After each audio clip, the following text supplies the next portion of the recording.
సత్యసాయి జిల్లా ఎస్పీగా పనిచేసి పార్వతీపురం మన్యం జిల్లాకు బదిలీపై వచ్చిన ఎస్పీ మాధవరెడ్డి శుక్రవారం జిల్లా పోలీస్ కార్యాలయంలో బాధ్యతలు స్వీకరించారు. జిల్లా పోలీస్ కార్యాలయానికి చేరుకున్న ఎస్పీకి పోలీసు అధికారులు, సిబ్బంది ఘనస్వాగతం పలికి శుభాకాంక్షలు తెలిపారు.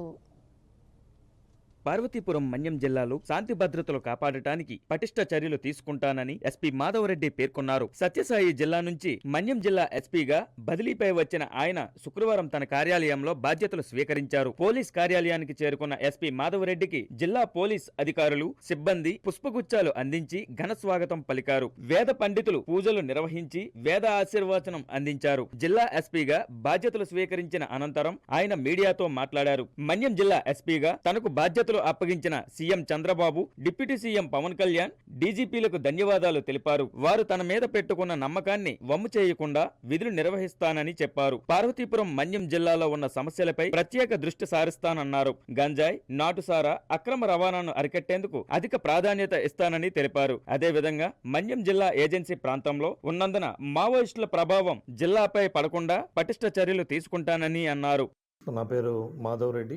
నేను పార్వతీపురం మన్యం జిల్లా సూపరింటెండెంట్ ఆఫ్ పోలీస్గా ఈరోజు బాధ్యతలు తీసుకోవడం జరిగింది. ఇది ఎస్పీగా నాకు రెండోసారి జిల్లా ఎస్పీగా అవకాశం ఇచ్చినందుకు ముందుగా గౌరవ ముఖ్యమంత్రి గారికి, డిప్యూటీ ఉప ముఖ్యమంత్రి గారికి మరియు రాష్ట్ర డీజీపీ గారికి నేను నా యొక్క నమస్కారాలు, కృతజ్ఞతలు తెలియజేసుకుంటున్నాను. వారు నా మీద పెట్టిన బాధ్యతలను నేను చక్కగా నిర్వర్తించి అందరి మన్ననలు చూరగొంటారని, మరియు ఈ జిల్లాలో కొత్త జిల్లా కాబట్టి ఈ జిల్లా స్పెసిఫిక్ సమస్యల మీద దృష్టి పెట్టి వాటిని వీలైనంత వరకు అన్నీ కూడా పరిష్కరించేదానికి కృషి చేస్తానని, మీ అందరి సహకారంతో, మీడియా మిత్రుల సహకారంతో ఎటువంటి సమస్యలు మీ ద్వారా కూడా తెలుసుకొని, ముఖ్యంగా ట్రైబల్ ఇష్యూస్ కావచ్చు, తర్వాత ఈ illegal activities like ganja transportation కానీ, లిక్కర్ కానీ, వీటి మీద ప్రత్యేక దృష్టి సారించి శ్రీకాకుళం జాతీయ రహదారిపై ఘోర రోడ్డు ప్రమాదం చోటు చేసుకుంది. ఆగి ఉన్న లారీని ఆర్టీసీ బస్సు వెనుక నుంచి బలంగా ఢీకొట్టడంతో పెను ప్రమాదం సంభవించింది. ఈ ఘటనలో డ్రైవర్, లారీ క్లీనర్తో పాటు పలువురు ప్రయాణికులకు తీవ్ర గాయాలయ్యాయి. సమాచారం అందుకున్న పోలీసులు ఘటనా స్థలానికి వెళ్లి సహాయక చర్యలు చేపట్టారు. శ్రీకాకుళం జిల్లా లావేరు మండలం అడపాక జాతీయ రహదారి వద్ద ఘోర రోడ్డు ప్రమాదం చోటు చేసుకుంది. విశాఖపట్నం వైపు నుంచి శ్రీకాకుళం వెళ్తున్న ఆర్టీసీ బస్సు జాతీయ రహదారిపై ఆగి ఉన్న లారీని ఢీకొట్టడంతో పెను ప్రమాదం సంభవించింది. ప్రమాదంలో బస్ డ్రైవర్, లారీ క్లీనర్ కి 2 కాళ్లు విరిగిపోగా బస్సులోని 10 మంది ప్రయాణికులకు తీవ్ర గాయాలయ్యాయి. సమాచారం అందుకున్న ఎచ్చెర్ల ఎమ్మెల్యే నడుకుదుటి ఈశ్వరరావు, స్థానిక పోలీసులు, జాతీయ రహదారి భద్రతా సిబ్బంది ఘటనా స్థలానికి చేరుకుని సహాయక చర్యలు చేపట్టారు. వారు అందించిన వివరాలు ప్రకారం జాతీయ రహదారి మీద మరమ్మతులకు నోచుకుని లారీ నిలిచిపోయిందని, లారీ కిందకు దూరి క్లీనర్ మరమ్మతులు చేస్తుండగా విశాఖపట్నం నుంచి శ్రీకాకుళం వైపు వెళ్తున్న లారీ వెనుక నుంచి బలంగా ఢీకొంది. ఈ ఘటనలో లారీ క్లీనర్ కాళ్లు విరిగిపోగా బస్ క్యాబిన్ కు స్టీరింగ్ కి మధ్యలో బస్ డ్రైవర్ ఇరుక్కుపోగా స్థానికులు అతి కష్టం మీద బయటకు తీశారు. అలాగే బస్సులో ప్రయాణిస్తున్న వారిలో సుమారు 10 మందికి తీవ్ర గాయాలయ్యాయి. చికిత్స నిమిత్తం క్షతగాత్రులను అంబులెన్స్ ద్వారా శ్రీకాకుళం ఆసుపత్రికి తరలించారు. పోలీసులు కేసు నమోదు చేసి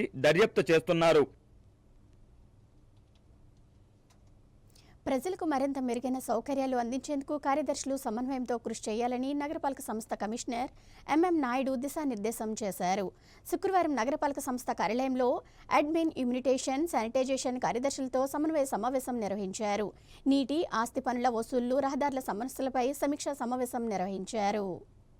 విజయనగరం మున్సిపల్ కార్పొరేషన్ పరిధిలో గల సచివాలయ అడ్మిన్, ఎమ్యూనిటీస్, శానిటేషన్ కార్యదర్శులతో మున్సిపల్ కమిషనర్ సమీక్షా సమావేశం నిర్వహించారు. సచివాలయాల వారీగా స్థానికంగా నెలకొన్న సమస్యలు, చేపడుతున్న చర్యల గురించి అడిగి తెలుసుకున్నారు. ముఖ్యంగా గుంతలు, నీటి పన్ను వసూళ్లు, తుప్పలతో కూడిన స్థలాలు, ఖాళీ స్థలముల పన్నులు విధింపు వంటి అంశాలపై సమీక్ష నిర్వహించారు. అనంతరం కమిషనర్ ఎంఎం మల్లయ్యనాయుడు మాట్లాడుతూ కార్యదర్శుల మధ్య సమన్వయం లోపం ఉన్నట్లు గుర్తించామన్నారు. అందువల్ల ప్రతి వారం కార్యదర్శులతో సమీక్షా సమావేశాలు నిర్వహించేందుకు నిర్ణయించామన్నారు. ఇందులో భాగంగా శుక్రవారం 3 విభాగాలకు చెందిన కార్యదర్శులతో సమీక్ష చేపట్టామన్నారు. సచివాలయాల వారీగా ఆయా ప్రాంతాల్లో ఉన్న గుంతలు, ఇతర సమస్యలు అడిగి తెలుసుకున్నామన్నారు. 3 రోజుల పాటు భారీ వర్ష సూచన ఉన్న నేపథ్యంలో కార్యదర్శులు అప్రమత్తంగా ఉండాలని ఆదేశించామన్నారు. ప్రజలకు నిత్యం అందుబాటులో ఉంటూ మెరుగైన సదుపాయాలు కల్పించేందుకు నిబద్ధతతో కృషి చేయాలని ఆదేశించామన్నారు. ఈ సమీక్షా సమావేశంలో సహాయ కమిషనర్ సిహెచ్ తిరుమలరావు,